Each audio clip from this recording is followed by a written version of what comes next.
my question to everybody is, how much do we know our customer? It's changed the way the customers are living today. Thanks to the choices that they have, thanks to the number of products that they have before them, plus their understanding of value.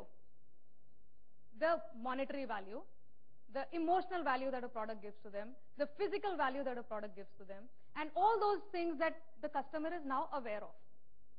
Now, we are living in the world of an aware customer. What's changed is the customer's profile. This is the lifeblood of my company.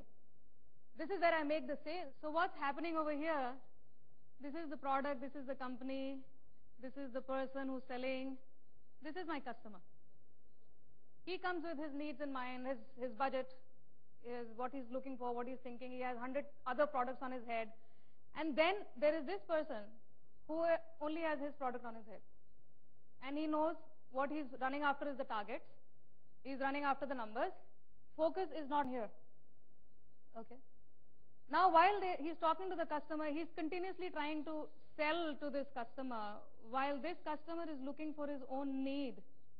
But the need has probably sometimes not been addressed because the product and the need may not match at all. If, for example, the customer just says, shows that he's not interested, for example, just not interested, what goes on in the head of this person is, this sale is gone, my commission is gone, my target is not done, what am I going to say to my boss? Now, this is not customer service. This is the customer, this is our marketing person. What is not happening is that while this guy is looking for targets, this guy comes with needs backed by emotions. We all know buying is an emotional thing. He's also a human being, but his targets are hidden by, his emotion is hidden by the targets, right? So we have emotion here, we have emotion here, but we are not connecting the two emotions, and that happens to becomes the missing link between this huge gap that is there between the customer and the marketing people, right? What fills this missing link is the EQ understanding. And everything about customer loyalty depends, and the basis of it all is about emotional intelligence. Because of the number of choices that people have, what has come into being is indecision, right? In the minds of the customer. They take so much time deciding what to buy because there are too many things around them, too many people trying to tell them my product is better. And generally, if you see, more or less, there's not too much advantage that one product has on the other. Now, where is the edge?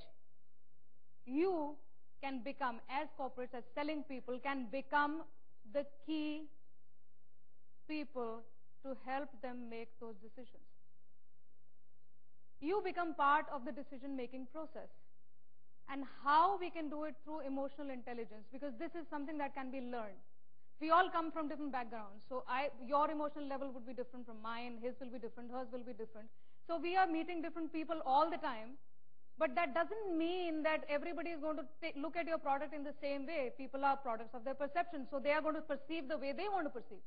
Now, it is our intelligence to see whether we can perceive what they are perceiving. Can we see what they are looking for? Can we read through their mind? Can we see their perception as something that matches with my product? Can I go and tell them that, listen, okay, I understand what you're looking for. Maybe this is not the product for you. That is the product for you. Do you think now that emotions play a very, very important role? And from our end, whatever marketing strategy we have, if we are not able to tap into the emotional side of our customer, if we are not able to tap into the emotional indecision of the customer and not be able to help him make that kind of decision which is useful for him, we are losing out on that customer. So EQ starts with me, the person. It doesn't start with the customer, because before I can understand what the customer is thinking, I have to understand that within myself. We are now looking at something that is a revolution in the world where human potential can be improved. Human mental, physical, your emotional capacity, your spiritual capacity can be increased, and apply that to the corporate system and see how we can completely change the way our customers behave with us. Their loyalty to you is depending on you, not on them.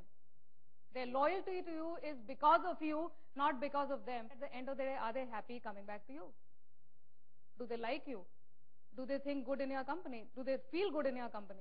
Do they feel that it's going to eventually, you've helped them make a good decision? That you have not negatively affected their finances? That you're taking money out of their pocket? Within each individual, we are a world in ourselves. And each one of us has that potential within us to be able to tap into that emotional quotient of our life.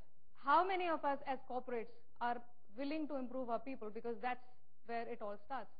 When we go out there, we are talking to human beings. Emotional intelligence is about understanding human nature. Human beings behave in different ways. So how much are we able to understand that? We have to start inculcating those things within ourselves. When we go out to sell, we need to know who's interested in us, and that knowledge comes from EQ. The person who's selling is also an emotional being. The person who's buying is also an emotional being. But we've completely pushed the emotion out of there, and what we are just doing is, this is my product, and this is my sale, this is my customer, and let me see how I can sell more and more and more. But loyalty is about having a good experience with somebody. Be it a product, be it a company, be it a person.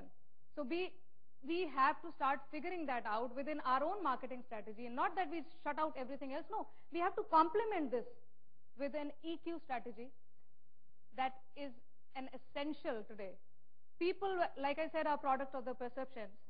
Each of us has an impact point while we are talking to them. If I cannot understand the impact point, I lose one opportunity. If I cannot see what they are perceiving, I lose another opportunity. If I don't understand what is an impact and what is a perception, I am not supposed to be in sales. So while your expertise would be your baseline competence, your emotional intelligence would be something that is an additional competence that you have, and that leads to super performance. Do you think the companies which are doing well, their people are 1,000 times smarter? Nothing in this world is 1,000 times smarter. Each one of us has the capacity to do that. So, but why are they doing it different from us? Because they approach their people in a different way. Their approach and the way they deal with people is a different way. And that's not what people are looking at. What they're looking at is, oh, the targets, they're doing this, we compete with them, but compete on what?